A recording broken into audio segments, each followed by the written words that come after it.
Well, hey, good morning, everybody, and welcome to another episode of The Unlocked Show. I'm your host, Tracy Wilson, and it's my absolute pleasure to be here with you guys today. I'm here with a very, very special guest, Maxwell Ivey, and I can't wait for him to share his story with you guys. So what I want you to know about today's show, we're going to be talking about how to shift your perspective and how actually shifting your perspective often shifts your results. So if you're somewhere in your life right now and you're looking at it and going, holy heck, this is not quite what I wanted, sometimes we just have to have a little bit of a perspective shift, and all of a sudden, your results will start to change too. I think you're going to be intrigued, you're going to be inspired and motivated by the things that Max talks to us about today. You're going to hear his story of determination, and his story of, I'm going to say, finding the silver lining wherever and this is going to sound a little bit strange, but wherever he looked, right? And what I'm going to tell you about Max today is that some time ago in his early stages of life, he was actually diagnosed with a condition called retinitis pigmentosa, and hopefully I've pronounced that correctly, which actually has impacted his ability to be able to see. So he's visually impaired. He's actually legally blind. Has that actually stopped Max from doing anything in life? Heck no. And you guys are going to see, just by purely listening to him and seeing his attitude on today's show, that he hasn't let that hold him back in any way, shape, or form. Way back when, he grew up in a family of carnival owners, and I won't sort of spill the beans on all of that. I'll let him share some of his story about being in a family of carnival owners. But like I said, he hasn't let anything in his life hold him back. He has found a way to make everything that he's ever wanted be able to happen. So now he's gone on to be, one of the first blind bloggers.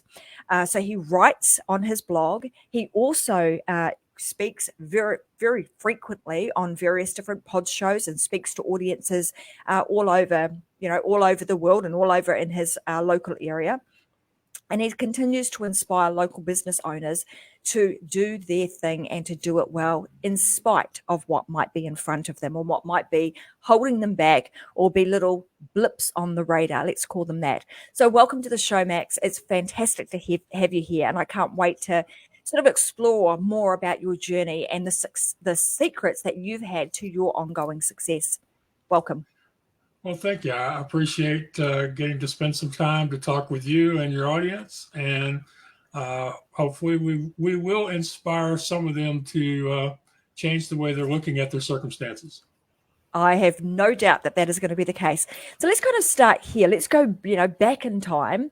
And tell us a little bit about your upbringing, your life, and being, somebody who grew up in the world of carnivals, where when I think of the carnival, I'm thinking of lots going on, a lot of high risk things happening, lots of sparkly things and lights and what have you. And so for somebody who's visually impaired to try and manage their way around an environment like that could be quite a challenge. So tell us a little bit about that and maybe how that set you up for the success that you've been experiencing. Right. Well, first off, my personal family's carnival was never anything as grand as what y'all have at your agricultural fairs. We never owned any ride that took more than one trailer or more than 2 or 3 people to set up and take down. So we had about an 8-ride carnival, but it all started with my grandfather, who started a carnival in the 1950s in Texas. And pretty much all of my family has been in the business at some time or another. And I actually have one cousin named Jason who is still operating a carnival, or what they call a fun fair, in some parts of the world. And he's actually built his show up to a very large concern that travels 12 months out of the year, and will go all the way from Corpus Christi, which is right on the edge of the Gulf of Mexico, all the way up into Nebraska and back during the course of his season. And he has several rides that are worth 10 times what our Midway was ever worth. So much more successful at it than my family ever was. Plus, before I was an adult, when I was growing up in the family, back then it was really more of a family thing, more of a seasonal business. not so corporate. Basically, your family members would keep you in school until the school year was over, and then you would join your parents or your aunts and uncles wherever they happened to be working for the summer months. And during the wintertime, you would find ways like selling Christmas trees or fireworks or stuffed animals on the side of the road, just what everybody calls a side hustle now. Us carnival owners, we had side hustles back in the 60s, 70s, and 80s because there was no way to do what we do year round back then. So it's changed a lot. But I grew up in a family where there were 6 kids and everybody in the family was in the business. My grandfather had purchased a piece of property. So when we were in school, there was, across 2 or 3 grades, there'd be 15 or 20 of us. When we were at home, we all played with each other. So for most of my life and most of the year, things weren't all that different. But you are right. The family was always worried about me getting hurt. And so they did things to try to keep me protected whenever I was working. They would let me put the butter on the popcorn and put the popcorn in the boxes, but they wouldn't let me run the machine that makes the popcorn, for example. My dad would let me help him set up and take down the rides, but only if him or one of the other family members was working right alongside me to make sure that some hourly or weekly help wasn't going to, get distracted and let me get hurt. And over the years, I was very lucky to be part of the family business, and I did everything except drive. I've set up and taken down rides. I've had grease all over me at more than one time. I worked the food, the games. My main thing was doing the bookings, which is one of those things that's really helped me as I've gotten into the online world, because I spent a lot of time cold calling and later on cold emailing. And I am an expert at being told no, because when you have an 8-ride carnival in a state like Texas, where everybody has 2 or 3 times as many rides as you do, they don't want Max's Carnival unless Max's Carnival is the only carnival they can have. So I've been told no just about every way it can be said to you, but as a result, I don't fear no anymore. I just go on to the next question, the next problem, the next opportunity. So I was, thanks to encouragement by family members, teachers, scoutmasters, even though I was losing my vision, I did graduate from a traditional high school and college. I'm one of the few blind Eagle Scouts. I worked alongside the family for 15 years before my dad's death resulted in our show going out of business. And for about 3 or 4 years after that happened, I was really at a loss and didn't know what I was going to do next. We ended up selling our rides and working with my uncle's carnival. And we had competed very bitterly with my uncle's carnival over the years. So it was kind of like, if I have to lose, why do I have to lose to them? There are other carnivals in Texas we could work with besides this one, but that didn't happen. And a year or so later, I was forced off of that midway because my games could no longer compete with newer, flashier, fancier, more interactive attractions. And at that was the point where, I decided, okay, I've got to do something else. What do I know how to do? And the only thing I really felt like I knew how to do was to help other people sell their used rides, because I had to do it for my own family so many times over the years. Unfortunately, we're talking the internet age. And so, you didn't just call people up on the phone or get somebody to drive you around. You had to create a website. So in 2007, when I finally got my family to accept that it was not healthy for me to be on the Carnival Midway, that just me being there was not a good enough, or having me there was not a good enough reason for me to be there. And they let me come home and work full-time on my website, the Midway Marketplace, where I still help people buy and sell used rides, games, and other attractions. And I have actually sold hundreds of thousands of dollars worth of rides on 5 continents, including several rides that went to Australia as a result of my work. Wow. And there's a giant carousel in the Melbourne area, that one of the double-decker Italian jobs that I'm responsible for it being there. So, but yeah, when I finally decided, okay, I am no longer a carnival owner, I have to accept this and really go all in on what I'm going to do next. that's when challenges started to show up, but it's also when I learned that I was so much capable of so much more than I ever thought I was. I feel like now, when I look back at my earlier years, that I had a bit of tunnel vision as it comes to the life I wanted to be part of, and I really didn't try a whole lot of other things that maybe I could have. And then some of this stuff didn't come along until the early 2000s, as far as that goes. But I started this website. I had no idea how I was going to build a website. I had no idea how I was going to get clients or write the advertising words or just all the stuff that goes into running an online business. But I filed for the domain name and I said, okay, the next thing is we have to figure out how to build a website. So I started asking a bunch of stupid questions on the internet in forums. And eventually somebody said, hey, Max, why don't you go to the w3c.org school and go through some of their tutorials? And then when you come back, you can at least ask us some halfway smart questions.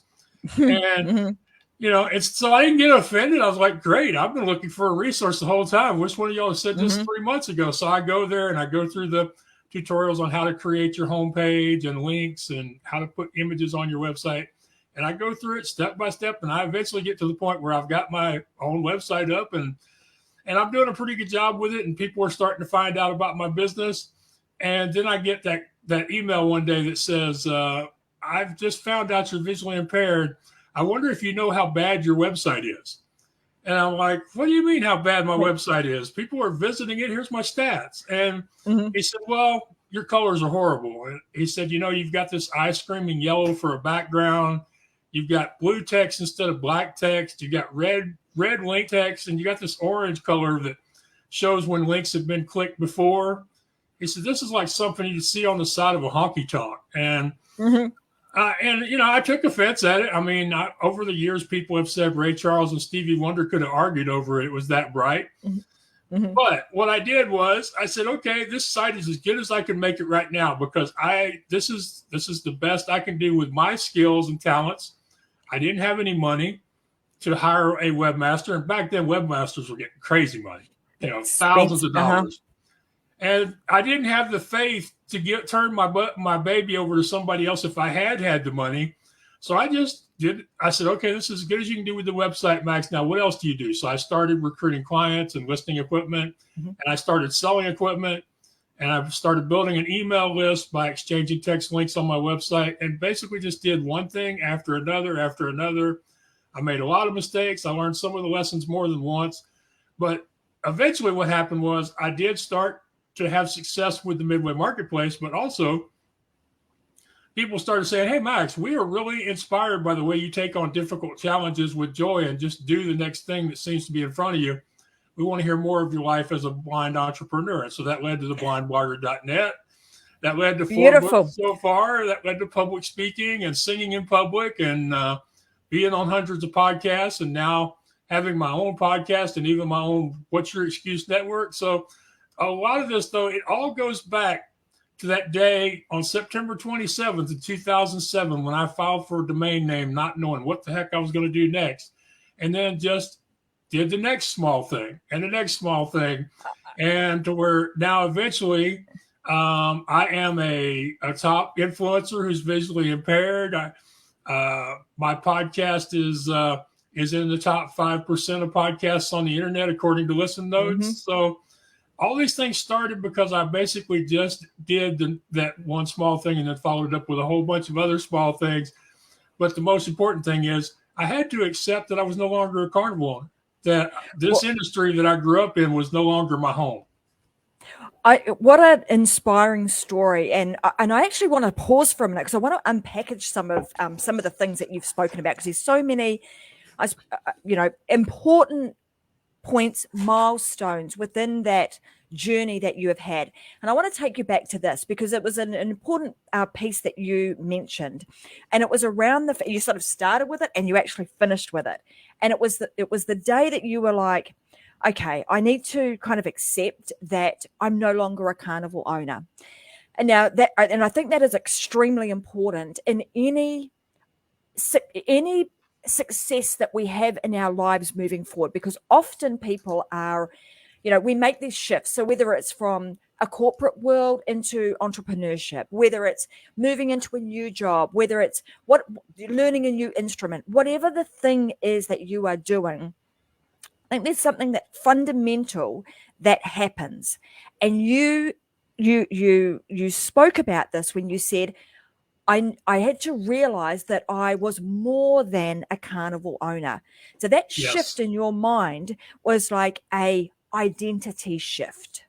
Now I want to actually unpackage that, because I think this is one of those lessons, one of those, I'm going to call it a success secret, because I believe that if you can't make that mental shift, that create the new identity at your conscious level, your subconscious level, then it's going to be very difficult for you to assume a new role or a new path.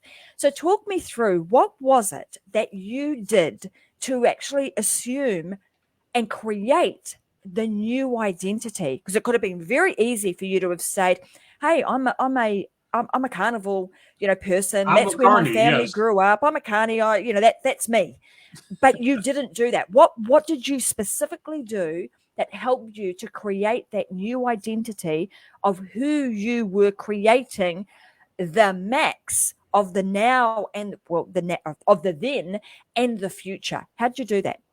Right. Well, a couple of things I think were really important. One is I had a health scare, and so I got with a primary care doctor and started getting healthier, which the first part of that was to be being diagnosed for sleep apnea and being treated with a CPAP machine. Well, for those men who your wives and girlfriends are telling you snore and that you need to get checked, please go get checked, because trust me, if you're not getting good sleep or good rest, you are working at 60 or 50 or 40% of your capacity. And in my case, being able to get good rest, what that meant was it decreased the fuzziness in my mind, and it also took away some of the hurt feelings that I was hanging on to, because it was, when you don't feel good, when you're not sleeping, you're not making great decisions. You are not emotionally a well person because you're physically unwell. And so I found that I had more energy and more clarity. And I was able to look and see, okay, Max, you're going out here every week and setting up your Kitty High Striker game. And every week you're having to get money from your mother's food wagon in order to continue showing up. So after getting healthy and getting the clarity, I'm like, what's the purpose of me being here? There's no way I'm ever going to make a living here. There's nothing I can do with my budget or my credit that I could purchase that would allow me to make a living here. So basically, the only reason I'm here is to make them feel better or not feel bad about themselves, because I'm at home and they're out working where they've always worked. So getting my family to finally accept it and let me go home was really the hardest part, because I knew it 6 months before anybody else agreed to it. But it really did start by getting physically healthy, and then that translating into mental well-being, and then just taking the time. And trust me, I had a lot of time, because I'd be on the midway and other people would have crowds around their games, and I'd be sitting there talking to myself because nobody was within 20 feet of my game, And I thought about it, and I was like, Max, this just doesn't make any sense. So the other thing that happened, as far as making the mental transition and realize seeing myself differently, is I found this great woman on the internet. Her name is Adrienne Smith, and she used to be known as the blog commenting rock star. And she taught me everything I know about relationship building, using relationships online to build communities and find opportunities. And I refer to always as my blogging mama. And I plan on referring to her that way when I'm on the red carpet someday, maybe at one of these podcast award ceremonies or something. But she said, Max, I know you've come a long way, and you're really doing great work at your website. She said, but you are more than a carnival owner. You are more than an amusement equipment broker. And I argued with her for 2 years. I said, Adrienne, I am nothing special. I'm just a guy who shows up every day and works his butt off, trying to build a business so he can help support his family. I am nothing special. And it took her 2 years to convince me, and it really came down to her finally explaining it to me in a way that made sense to me. And I hope this helps some of the people that are listening, because it was really important. Part of this, because if you don't have an Adrienne in your life that will tell you that you're better than you are when you don't see yourself as being all that great, then you need to go find one. But the other thing is, here's how she broke it down for us. She said, Max, you have a built-in excuse. If you wanted to sit on your couch and watch TV or listen to the radio and eat junk food, nobody would say word one about it. But the fact that you have this excuse and don't use it, that you show up every day and work your heart out, that's what makes you compelling, she says, because there are so many people in this world who don't have an obvious built-in disability or roadblock or obstacle that's standing in their way, and yet they don't show up in their own lives or in their own businesses. And so when they see you doing it with Max, when you have this great excuse not to, it just challenges everything they believe as far as what they're doing or not doing in their own lives. And once she explained it to me that way, I'm like, okay, yes, I can inspire others by doing what I do, which is a lot of times it's just trying new things and telling people what my experience was like, or sharing the stories from past experiences. I'm very thankful that I'm a good storyteller and that people enjoy my stories and the lessons that come out of them. And I'm also thankful that somehow I seem to continue to have experiences that are worthy of being retold. But really, it was three things. It was getting physically healthy so I could get mentally healthy. It was having the time to really think and evaluate my situation. And then it was having that really good friend that I trust saying, Max, this is where I think you are meant to be. And it hurts me not to see you on the path to being there. I mean, she's absolutely right. And what a gem of a woman to be able to have somebody like that as your wingman, wingwoman, mentor. Because often you're right. Like a lot of the time, people don't always see the magic in themselves, but it takes somebody else to actually see that magic and say to you, here it is. It's like they become the mirror that you're actually able to see, acknowledge, and understand that you have got some real genius and some magic inside of you that really can impact and help somebody else. So I'm so fantastic. I mean, I'm all for people having mentors, and like you say, if you haven't got somebody like an Adrienne in your life, then Max and I would both encourage you today to find that person. There is millions and millions of them out there. There is somebody for you that can really be that that mirror that can help, can identify and help you to see the magic inside of you. So I love that, and fantastic for her for doing that. That brings me back to, I know that one of your core values, Max, too, and this is really highlighted in that story that you've just told, which is decide to find solutions instead of making excuses. And like Adrienne said to you, you've got a built-in excuse. You could say, I can't see, I can't do that because, and it could become the excuse that your fallback position every single time you were to try something new, but you certainly haven't been that. And I think that the message that I'm hearing loud and clear today is that no matter how big of a idea or a mountain something feels that you need to climb, the thing that you need to do, and you're just going to take a leaf out of Max's book and say, well, whatever excuse I'm going to come up with, I'm just going to sit that to the side for a moment and just give it a red hot crack, give it a go and see what happens. And small things, just one step at a time, just one small thing that you do today will have that compounding effect. And over time, all those little small things will amount to something big and something phenomenal that you can actually achieve in your life. So I think Max's story today is absolutely one of a situation like that. The other thing I wanted to say is that how inspiring, not able to see, I'm going to build myself a website. Let's just get out there and do it. And colors, and I mean, and that's kind of my thing. You probably don't even know this about me, Max, but I actually have my own software company that helps people build their own websites, their funnels, their membership sites, and so I teach branding and all that sort of stuff. So I probably would have been one of them people too that would have looked at it and said, okay, I think I might be able to help you here, Max. Let's just change a few of these colors and move some things around. Aside from that, the fact that you were just like, well, so what? I'm just going to give it a go. Did the fact that maybe it didn't look so pretty, maybe it had a few spelling mistakes on it, maybe, the buttons weren't the right color, did that actually stop you from having success with that website? Do people still buy stuff from you?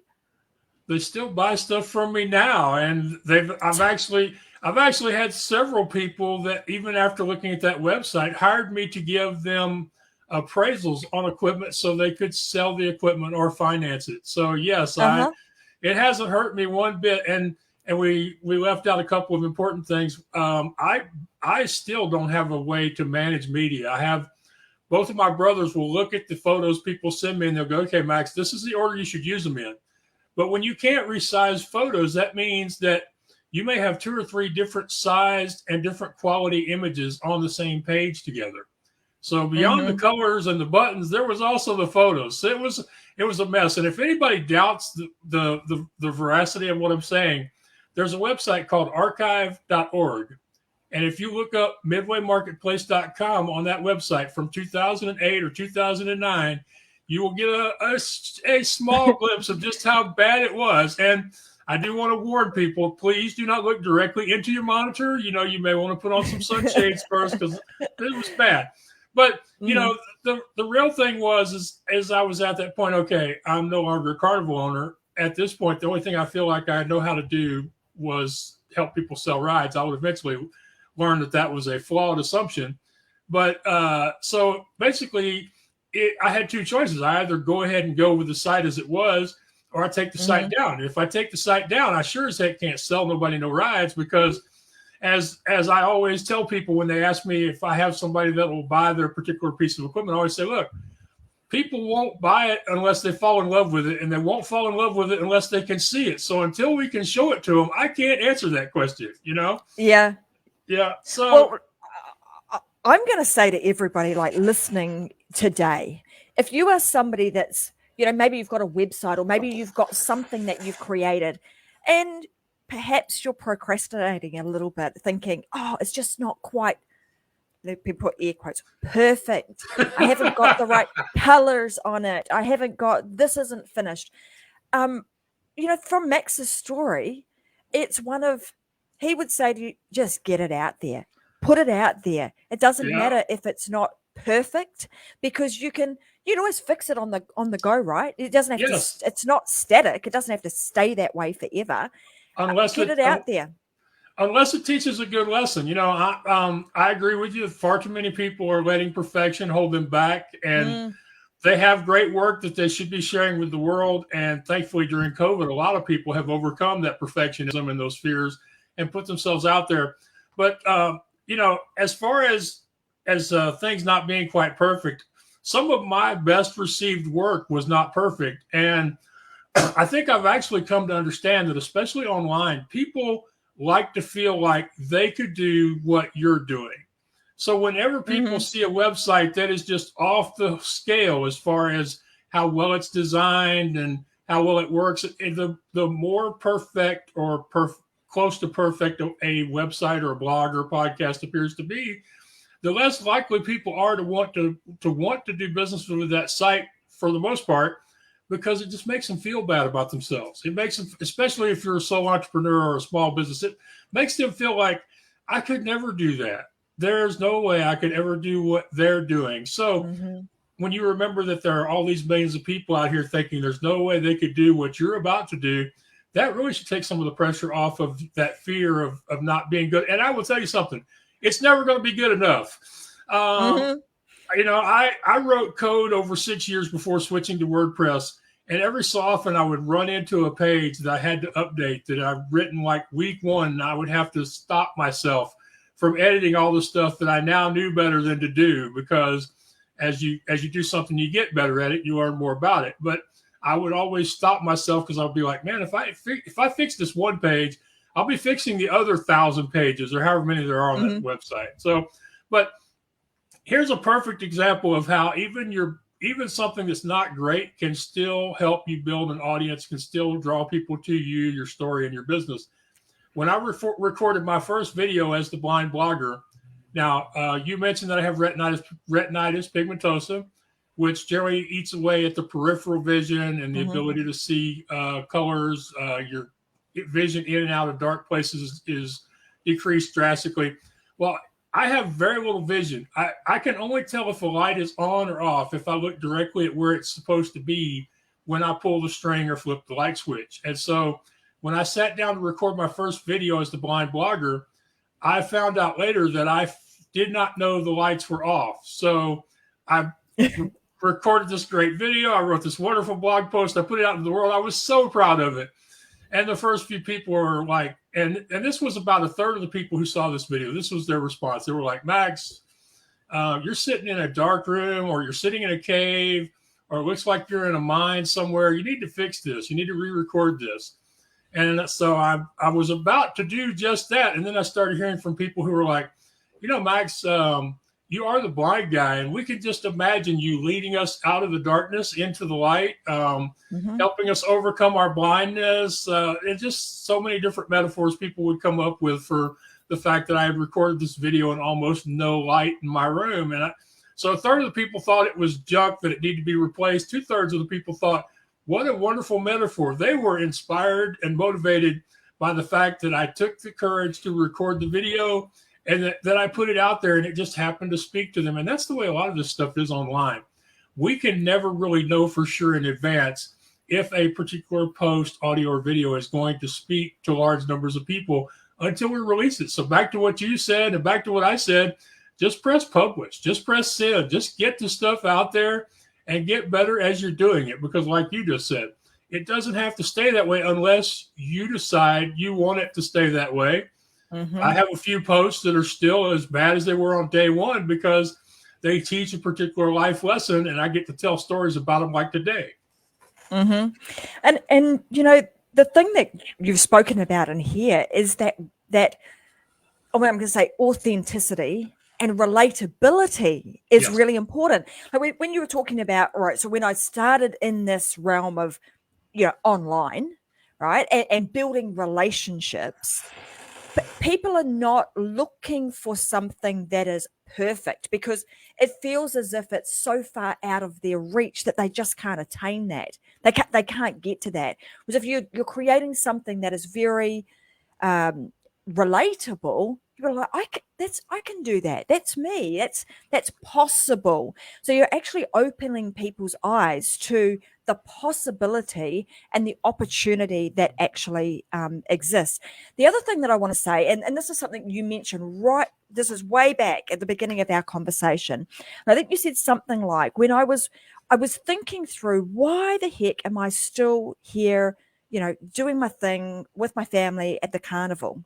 And I'm the reason I'm here is I'm doing it for them.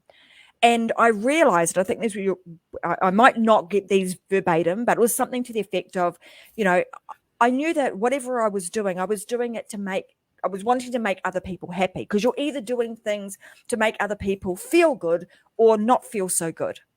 So my takeaway from that is, with anything that you're doing in business, we want to look at it from a perspective of, how do I actually make my audience, my client, my customer, the people that I work with feel better and feel like there's opportunity and that there's hope with whatever it is that I'm doing.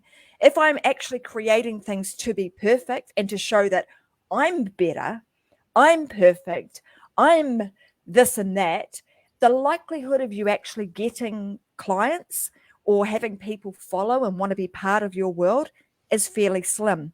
What is your thought on that? That's what I've taken away from some of the things that you've talked about today. Oh, I agree with you. It is about creating likability and relatability, and that comes from being authentic. Unfortunately, when I talk to people about sharing their stories and being authentic, I still find way too many business owners whose attitude is if I share too much of myself, it will cost me work. That people will not want to do business with me because they feel that I am weak, inept, or not quite qualified to perform the service that they're going to hire me for, or qualified to produce the product that they're considering buying. So it is a little more difficult for a business owner, but I still come back to the bottom line is, if you are being authentic and relatable, then you are creating that likability. As you said, people prefer to do business with people that they feel some sort of relationship or connection or tie to. They don't want to do business with people that make them uncomfortable simply because they represent a different level of success. Just think about how it makes you feel. Even if you know your job is not in jeopardy, how does it make you feel sitting across the desk from your boss, knowing there are several levels above you and making a lot more money than you are? It's kind of like that way in the online world. I mean, if I come across as somebody who is a quote guru or a quote expert, and I give the impression that I know it all and that I'm something unique and something special, and I'm basically telling y'all that no matter what you do, you can't be me or be like me or do something that is just as important to you using some of my same methods. So that's where I always try to default to. Is like, if I give people the impression that I'm something special or unique, then that really just makes it harder on them to try to implement some of the things that I try to share with people when when I'm doing podcasts or when I am out speaking. So I try to keep that. I try to remember that a lot. I also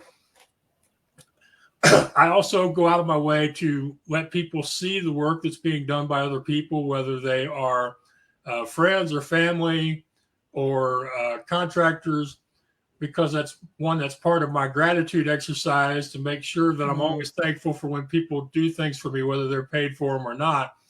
But it's also just my way of letting people see, hey, Max isn't doing all of this stuff by himself, and he isn't doing all of it at the same time.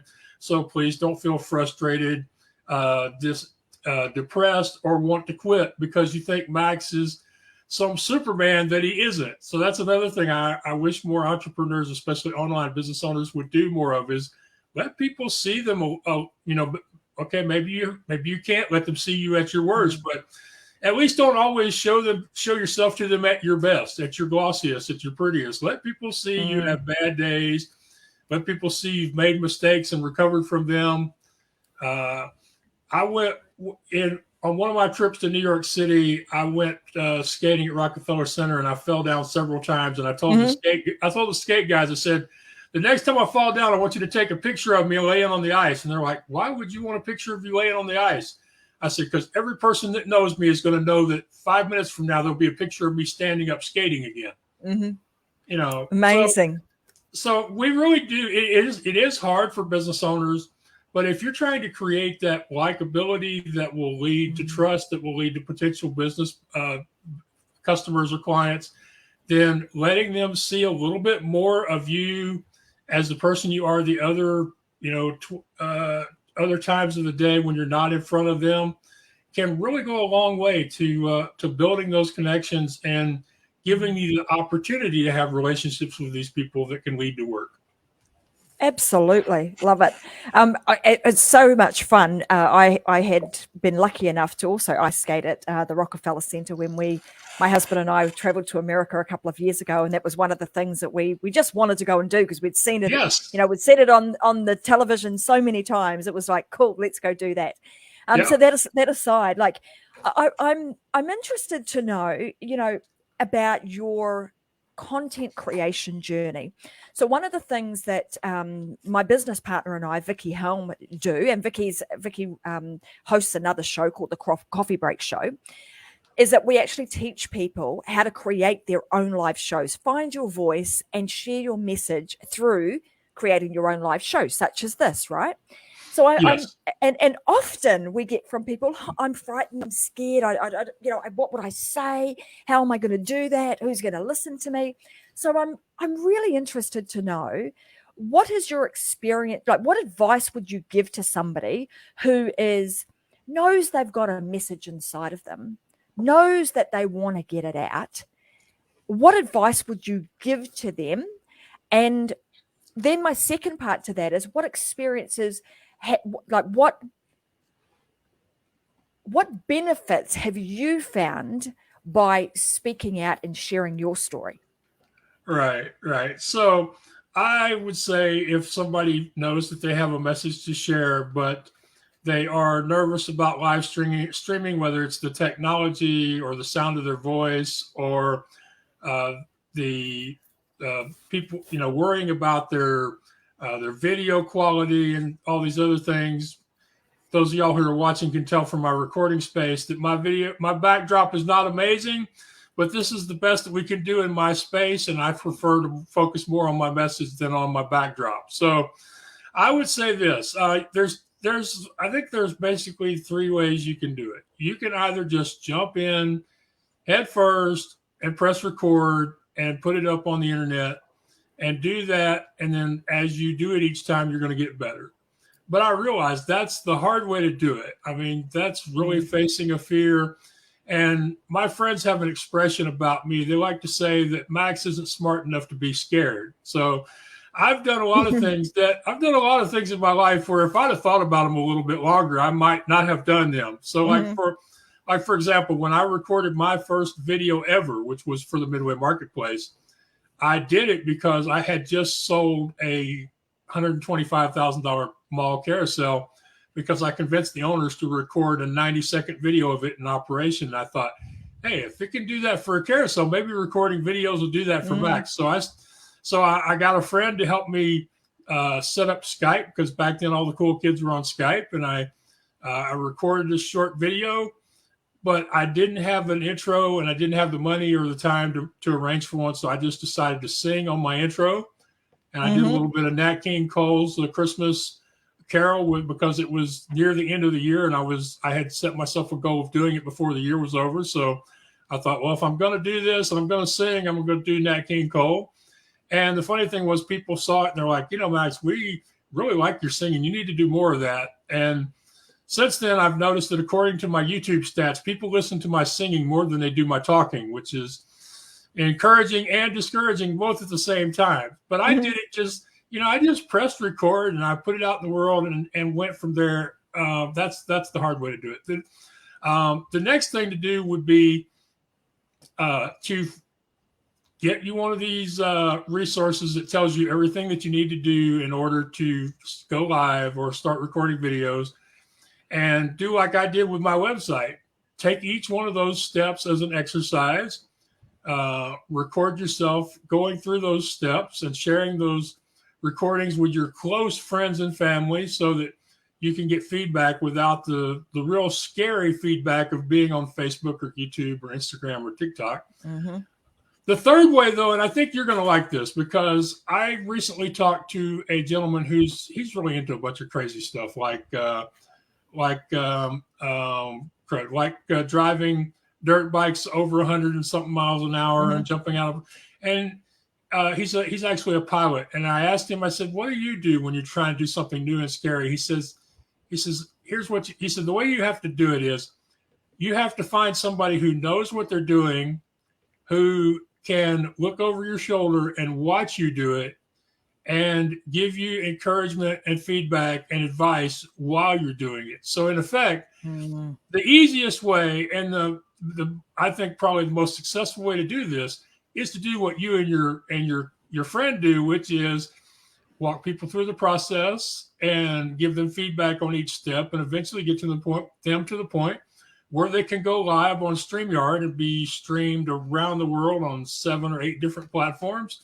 So I would say that's probably the best way and eventually that person is going to know you're ready, just as in my life, because when I started my podcast, What's Your Excuse?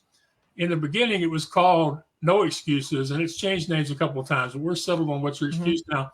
I had a co-host named Fred Bai who helped me get started, because I didn't feel like I could have conversations or record my thoughts and still worry about the computer stuff. So he was my co-host for a while, but he finally said, Max, you don't need me. And he said, I'm gonna prove it to you that you don't need me. He said, you know that guy you're interviewing tomorrow afternoon? I'm not gonna be here. So I had to learn how to use Zoom, and I also had to record my first solo interview within 24 hours of knowing that my coach and my co-host, my podcasting mentor, didn't believe I needed his help anymore.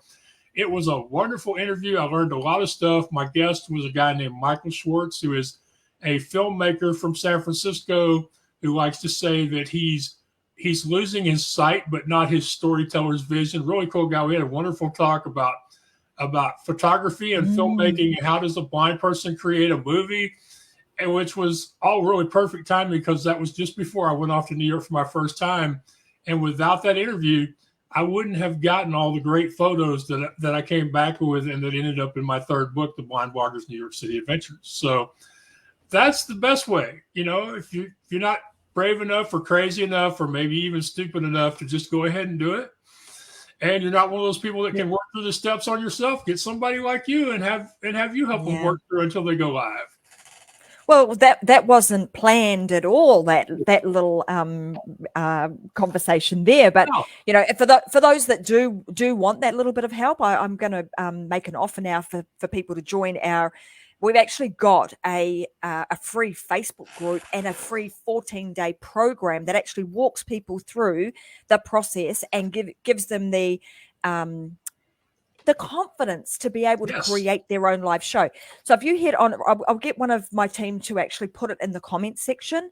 It is Live Show Secrets on Facebook. So if you head on over to that group on Facebook, you'll be able to join. It's absolutely free. Vicky Helm and I have put together a 14-day program which actually teach you guys a lot of stuff about how to actually go live and the things that you need to be doing. So just to Max's point, I firmly believe, and in everything that I've done, I've always found the fastest way to get there is to find somebody else who's already done it and get them to help you. And that leads me to, you also talk about this concept of interdependence versus independence. So let's talk. I think that's a nice way to wrap up today's show and helping people to understand, because often we think, I'm just going to be independent. I'm just going to figure it out all myself. I don't need anybody to help me do something. And I don't want to show that I'm not able to do it. So I'll figure it out. But often that takes the long route, right? Yes. So let's talk about this concept of interdependence versus independence, and why do you make that distinction, and what does that actually mean to you? Okay, well, first I just want to wrap up our last point by confirming, we did not discuss your course before we went live today, and if anybody has followed any of my work, or if you go over and check out my website, you'll realize right away that I don't really plan a whole lot of what I'm going to say until I get to the conversations, but yeah, that's the best way to do it. They call them trailblazers for a reason, somebody to make the path easy. So interdependence versus independence. I really have to thank my friend Alex Sanfilippo, who runs a website called podmatch.com, where people who have podcasts and people who want to be on podcasts can connect with each other. I was giving a talk at a conference for podcasters, and my talk was my talk was something like the power of asking for help and accepting help when offered. And I gave my 5-minute Peachy Coochie talk. And when I was through, Alex, he came out to the lobby and he said, Max, he said, you just gave a wonderful talk on interdependence. I said, what the heck is interdependence? He said, interdependence is what you just talked to us all about. I'm like, okay, now I know what to call it. So interdependence really is just the understanding that we are not meant to accomplish big, difficult, challenging things by ourselves. That when we try to do them all by ourselves, we make them harder. We decrease the joy we receive. I like to say that when we allow other people to be part of our journey, that we get there a lot quicker with less stress and more joy. So really, it's about accepting help, bringing other people into your journey and making them part of your story. And really, the connections and the fact that you are doing this together, it just makes things so much easier. And you're right, independence is what we're all taught. Luckily for me, as somebody who knew he was eventually going to lose most or all of his vision, my family spent all their time teaching me two things. They taught me, Max, don't ever be afraid to ask for help. And Max, always look in the direction of the person you're talking to. So those are two things that were drummed into me over the years. And so I don't have this belief that when I ask for help that I look weak or inept or that it makes me feel like a failure when I ask. But what I've noticed over the years is, and I want people to think about this, think about how good it makes you feel when you do something for somebody who really all they can do for you is to say thank you. And then think about people in the world who have spent their lifetimes, or at least a good chunk of their lifetime, learning a skill, a trade, perfecting a talent. Think of athletes, musicians, filmmakers, podcasters, rock stars. These people, they have a wealth of knowledge, but they don't often get a chance to share their knowledge or experience with other people. So just imagine how good it would make them feel if you came along and said, hey, I know that you are the expert on this, that you know all there is to know, and I'm really struggling with this. So would you please help me? And so often by doing that, by being willing to be vulnerable and actually ask for help, then, more often than not, people will want to help you because it's going to make them feel good when they help you. And I try to express this in this. Here's the saying I've come up with, and I'm going to say it twice because every time I try to get away with just saying it once, the host usually stop me and tell me it's too important. This is the point of this is to put the focus on the other person and take the focus off of your ego. So what I want you to know is when you refuse to ask, you rob the other person of the joy they would have received from helping you. So when you refuse to ask, you rob the other person of the joy, the pleasure, the blessing they would have received by helping you. And I have found a lot of people who that has really helped unblock things for them when they realize that they're making somebody else's day harder and they're making their day drearier by not just sticking their hand up and saying, hey, I need help. Now there are two other parts to this interdependence though. Asking for help is difficult, but I've learned that the thing that's more difficult than asking for help is accepting help when it's offered to us without us consciously remembering that we asked for it. So a lot of times when somebody comes up and says, hey, I want to help you do X, they're like, hey, wait a minute. I didn't ask for your help. I'm doing just fine by myself. Would you please go help somebody who needs your help? That's the usual response. So in that position, what you have to understand is it took that person more courage to offer to help a stranger or somebody they slightly know, or even a friend. It took them more courage to offer than it would have taken you to ask. So if you're sure that you don't need their help, then please just respond to them politely and kindly, and make sure that they understand that you appreciate the offer, that you're not offended by the offer, but you just don't really think you need their offer. And then, of course, if you're smart, you'll put their email address or their phone number in your back pocket somewhere, because the odds are down the road you'll realize, yeah, I probably did need their help. And And the reason, and people get really offended when somebody offers to help us, but what they don't realize is that we ask for things in so many different ways, and half the time we don't even realize we're doing it. And people are going to think I'm talking about prayer or meditation or the law of attraction or a vision board.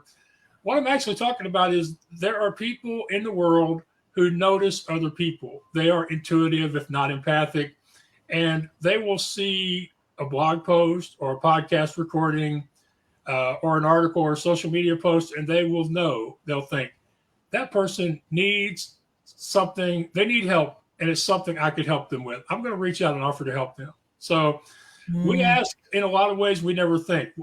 I guarantee you, if you pay attention to your conversations over the next 24 hours, you're going to find at least one time where something that you're struggling with slipped out to somebody that you wouldn't consider one of your regular confidants. Somebody that you don't usually disclose your dark secrets or your life trials with. You're going to notice, hey, I didn't come out and say it 100%, but if they were paying attention, they would know. And so that happens quite a lot, especially on the internet. People, they just pay attention, the ones who do, and they reach out and help. So please, accept their help graciously, whether you need it or not.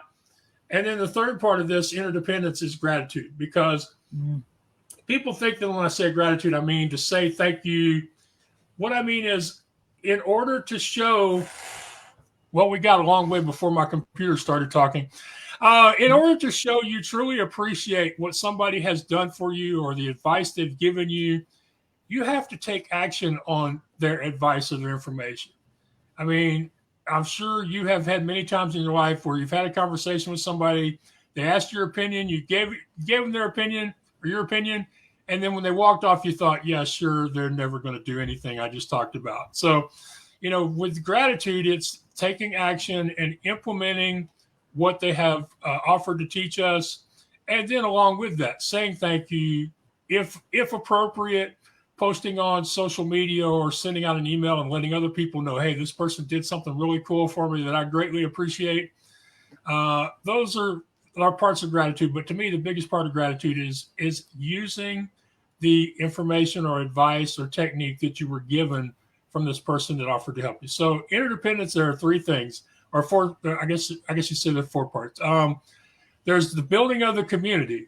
There's connecting with people online and in person, so you have people to ask. Then there's asking for help you need instead of trying to do it all by yourself. Then there's accepting help when it's offered by people, even if you don't remember asking them. And then there's gratitude. And like I say, I have come a long way. I've accomplished a lot of things because I just have decided to find solutions instead of making excuses, because I've become determined to find the positive wherever it may happen to be. And because I have become willing to ask for help and accept help when offered. And trust me, even if I wasn't visually impaired, I still would need a lot of help to get from point A to point J. And, even now, there are still people helping me. Last summer, a friend of mine from church challenged me to write a song. And I said, I've never written a song. I wouldn't know where to start. And she said, Max, how did you do all them other things you didn't know how to do? I said, well, I just started. And so she said, why don't you try, coming up with a little bit of a melody or recording a few words. And the next thing I know, I recorded a song called If You Don't Ask, which is all about interdependence. So it's just a continual thing. Sometimes people are offering advice. Sometimes they're doing material, physical things, tangible things to help me. And sometimes, and some of the most important times, they have challenged me to do things that I never really saw myself doing. Beautiful. Well, I want to, to wrap today's show up, I've got, I suppose, these 3 core things that I know, these are the things that you've spoken about today, but I just really want to reiterate them because I think they're really important messages for our listeners to take away today. And I think the first thing is for you, it's decide to find solutions instead of making excuses. And I've heard that time and time and time again where you've gone, okay, I could find an excuse not to do something, but I choose not to do that. I'm going to shift my perspective, and therefore I'm going to find a solution, and that has always shifted the results that you've got.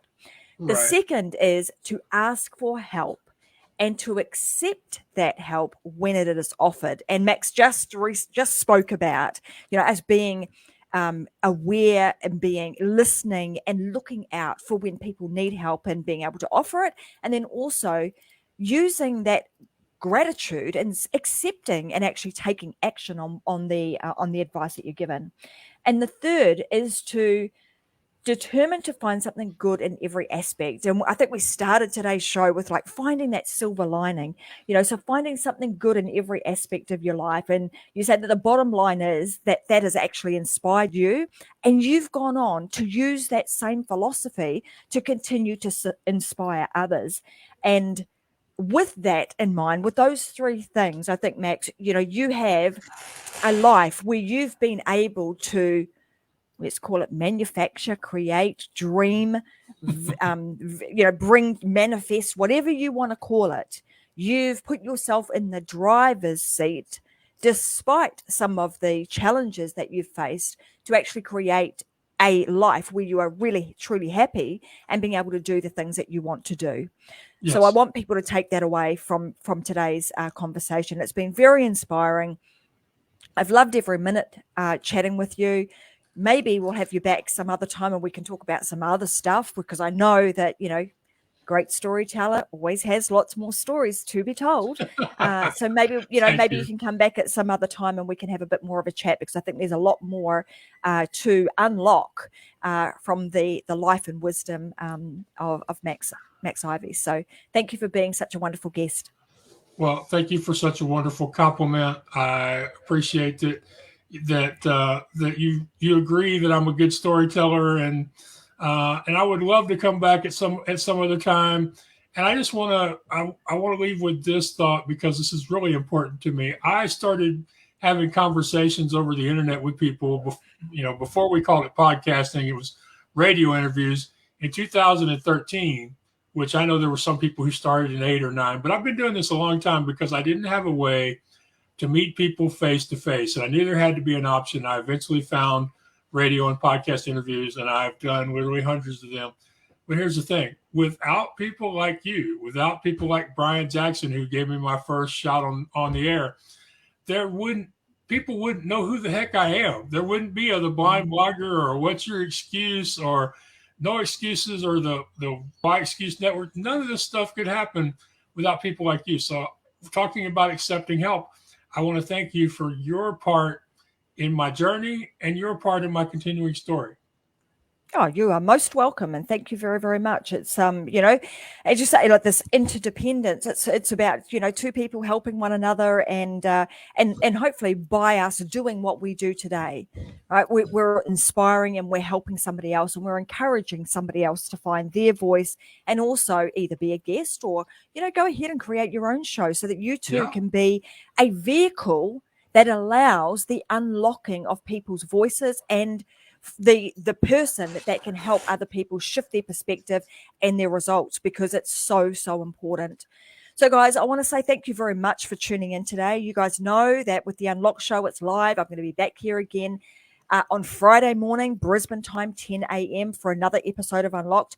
I'll have something awesome to share with you guys on Friday. No doubt I'll have something to give away that will help you create a life that is unlocked across either your business, your family, or your life. So tune in on Friday. And again, next Wednesday at 10 a.m., I'll be back for another episode of The Unlocked Show with another amazing guest. But for today, I want to wish everybody a fantastic rest of the week. As I always say, go out there, live your life unlocked, whatever that may mean for you. Go and do it. Today, I hope you've seen that there are no excuses. You can choose to have excuses, or you can choose to find a solution. So be solution orientated. Go out there and unlock whatever it is that you need to create the life and the life of your dreams. I'll see you guys again next week. Thanks for tuning in, and bye for now.